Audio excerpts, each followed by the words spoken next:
یعنی fair election کروانا جو ہے وہ خود خادم رند کا ایک سنگین جرم بن گیا، اور اس جرم کی پاداش میں ہی جو ہے وہ انہیں 72 گھنٹے کے اندر اندر جو ہے وہ سندھ پولیس سے نکال کر جو ہے باہر پھینک دیا اسلام آباد میں۔ یہ ان کا قصور ہے، یہ ان کا جرم ہے۔ سمجھ میں نہیں آ رہا ہے کہ وفاقی حکومت اور حساس ادارے کہاں سوئے ہوئے ہیں، وہ اس میں انٹروین کیوں نہیں کرتے؟ یہ کس قسم کی جو ہے وہ طرز حکمرانی ہے سندھ حکومت کی کہ ایسے پولیس والوں کو نشان عبرت بنایا جا رہا ہے جو کہ شفاف الیکشن منعقد کرواتے ہیں، جو عوامی رائے کا، عوامی مینڈیٹ کا احترام کرتے ہیں، ان پولیس افسروں کے خلاف کارروائی کی جاتی ہے۔ یہی ہمیشہ سے سندھ حکومت کا اور خود پاکستان پیپلز پارٹی کا وتیرہ رہا ہے، اور بہت سارے پولیس افسران اسی طرح سے نشان عبرت بنائے جا چکے ہیں، جس میں سب سے بڑھ کر سلطان خواجہ بھی تھے، اور اس کے علاوہ جو ہے خود اظہر مغل اور خود سکھر کے سابقہ ڈی آئی جی جو ہے طارق عباس بھی اس میں شامل تھے۔ اب تازہ ترین جو ہے وہ خود خادم اعلیٰ خادم رند، ان کے ساتھ بہت زیادہ زیادتی کی گئی ہے، ناانصافی کی گئی ہے، اور انہیں جو ہے وہ بے دخل کر دیا گیا ہے سندھ سے اسلام آباد اسلامک ڈویژن کے ان کی خدمات ان کے حوالے کر دی گئی ہے۔ اب اس کے مقابلے میں یہ جو 4 ڈی آئی جیز، میں پھر نام لے رہا ہوں، مظہر نواز شیخ، عمران یعقوب اور خود عاصم قائم خانی کے علاوہ پیر محمد شاہ، ان کی رپورٹ نہ تو میں نے بھیجی ہے نہ میرے نمائندے نے بھیجی ہے، ان کی رپورٹ تو خود پاکستان پیپلز پارٹی کے صوبائی وزیر داخلہ ضیاء لنجار نے 40 روز پہلے بھیجی تھی، اور ان پر بھی یہ تھا کہ انہیں جو ہے صوبہ بدر کر دیا جائے۔ کیا ہوا اس رپورٹ کا؟ رپورٹ کو دبا کے بیٹھے ہیں، سانپ بن کر بیٹھے ہیں خود سندھ کے چیف سیکرٹری، کیونکہ آئی جی سندھ نہیں چاہ رہے تھے کہ اس رپورٹ پر عمل درآمد کیا جا سکے۔ انہوں نے جو ہے وہ چیف سیکرٹری سے کہہ کر اس کو ڈیلیٹ کرنے کے لیے اس پر ڈسکس لکھ دیا کہ آئی جی سے اس پر ڈسکس کرنا ہے، اس کے بعد جو ہے اس پر ہم کوئی فیصلہ کریں گے۔ سوال یہ پیدا ہوتا ہے کہ سپریئر کون ہے، آئی جی ہے یا کہ آپ کے ہوم منسٹر ہیں؟ ہوم منسٹر نے جب ایک رپورٹ بھیج دی تو اس کے بعد وہ رپورٹ کسی اور انکوائری کا، کسی اور ڈسکس کا جو ہے متقاضی ہو ہی نہیں سکتی، ماں سوائے ڈیلے ٹیکٹس کے۔ ڈیلے ٹیکٹس کر دیا۔ اب کہا یہ جا رہا ہے کہ اس میں بہت سارے ڈی آئی جی ایسے ہیں جو کہ سندھ پولیس کے سربراہ کے دل کے بہت قریب ہیں، عاصم قائم خانی ہیں، عمران یعقوب ہے، سب سے بڑھ کر سید پیر محمد شاہ۔ پیر محمد شاہ کو کیوں نکالا جا رہا ہے؟ پیر محمد شاہ وہی سکر کے ڈی آئی جی تھے، اور وہاں گوڑکی میں جو واقعہ ہوا تھا، گوڑکی کے نوجوان S S P Hafeez Bugti اور ان کے مابین جو ایک جنگ چلی تھی، ایک اصولی جنگ تھی، ایک دوسرے پہ الزامات عائد کیے گئے تھے۔ تحقیقات کے دوران خود کمیٹی نے جو رپورٹ دی تھی، اس کی رپورٹ کے مطابق حفیظ بگٹی جو ہے وہ رائٹ پر تھے، اور رانگ پوزیشن پہ جو ہے خود پیر محمد شاہ تھے۔ کمیٹی کی رپورٹ جو پہلے آئی تھی اس کو آئی جی سندھ نے جو ہے اپنا اثر رسوخ استعمال کر کے اسے تبدیل کروا کے انہیں دوبارہ جو ہے اس کو ریویو کرنے کے لیے کہا تھا۔ آئی جی یہ چاہ رہے تھے کہ رپورٹ جو ہے وہ پیر محمد شاہ کے حق میں ہے، اور صرف کارروائی جو ہے ذمہ وار جو ہے صرف اور صرف جو ہے وہ ایس ایس پی کو ٹھہرایا جائے۔ لیکن کمیٹی کے جو سربراہ تھے خود عمران یعقوب مناس اور دوسرے جو ممبر ہیں اس کے عامر فاروقی، انہوں نے جو ہے وہ حقائق کو جانچنے کے بعد جو ہے وہ اپنے ضمیر کے مطابق جو ہے وہ دستیاب دستاویزات کو، ریکارڈ کو اور شواہد کو دیکھ کر جو ہے جو رپورٹ مرتب کی، اس میں قصوروار جو ہے وہ کسی نہ کسی طریقے سے جو ہے وہ پیر محمد شاہ کو ٹھہرایا گیا تھا۔ بعد ازاں جو ہے اس رپورٹ میں جو ہے ایک اختلافی نوٹ جو ہے وہ اسی کمیٹی کے ایک معزز ممبر تنویر عالم اوڈو کا آ گیا۔ انہوں نے اپنا وزن جو ہے وہ پیر محمد شاہ کے پلڑے میں ڈال دیا۔ سمجھ میں یہ نہیں آ رہا ہے کہ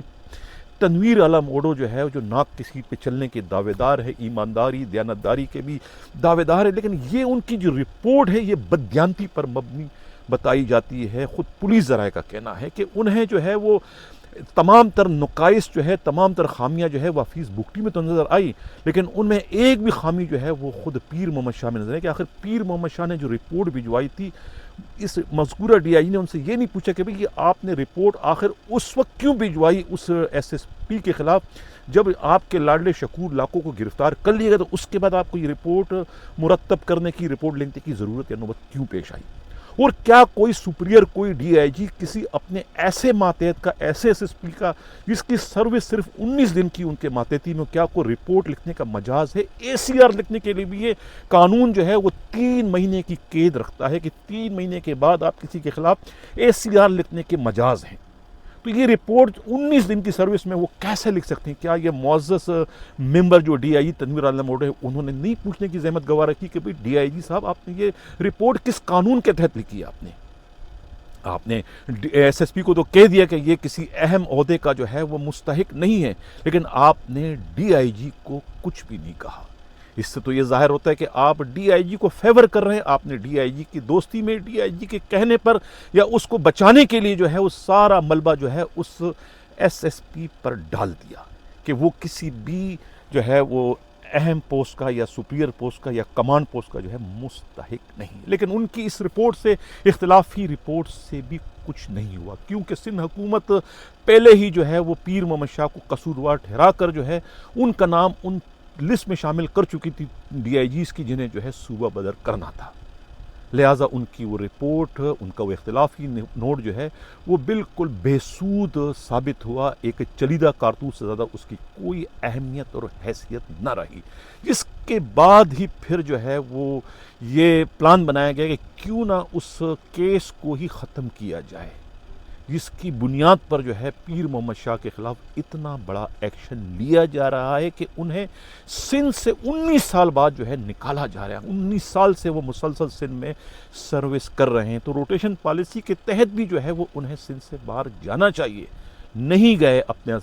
لیکن اب جب یہ کیس بن گیا، یہ کیس کی وجہ سے جب انہیں نکالا جا رہا ہے تو تب بھی اسے روکنے کی کوششیں کی جا رہی ہے، اور خود کہا جا رہا ہے کہ سندھ پولیس کے سربراہ نے جو ہے وہ خود ڈی آئی جی موصوف نے گوڈکی کے ایس ایس پی ڈاکٹر سمیع اللہ سونو، جو کہ ایمانداری، دیانتداری، اصول پرستی کے لیے بہت شہرت رکھتے ہیں، دعوے دار ہے، لیکن ان کی یہ جو کارروائی ہے، ان تمام تر کارروائیوں نے ان کی دیانتداری، اصول پرستی اور ایمانداری پر جو ہے پانی پھیر دیا ہے۔ یہ رپورٹ جو انہوں نے کی کوشش کی ہے، 169 کی رپورٹ جو لگائی ہے اس کیس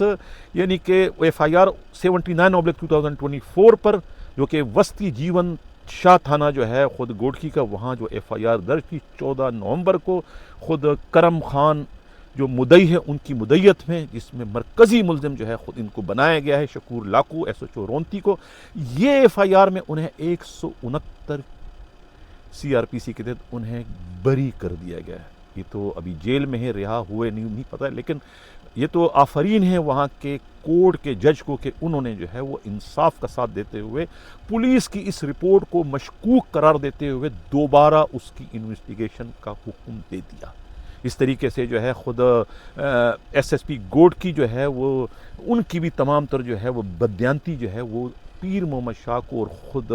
ایس ایچ او رونتی جو تھے سابقہ، یعنی کہ شکور لاکو کو جو ہے وہ بے گناہ ظاہر کرنے میں کامیاب نہ ہو سکی ان کی تمام تر کوششیں ڈاکٹر سمیع اللہ سومرو کی۔ اب اس کی دوبارہ انکوائری، تحقیقات ہوگی، تفتیش ہوگی۔ سوال یہ پیدا ہوتا ہے کہ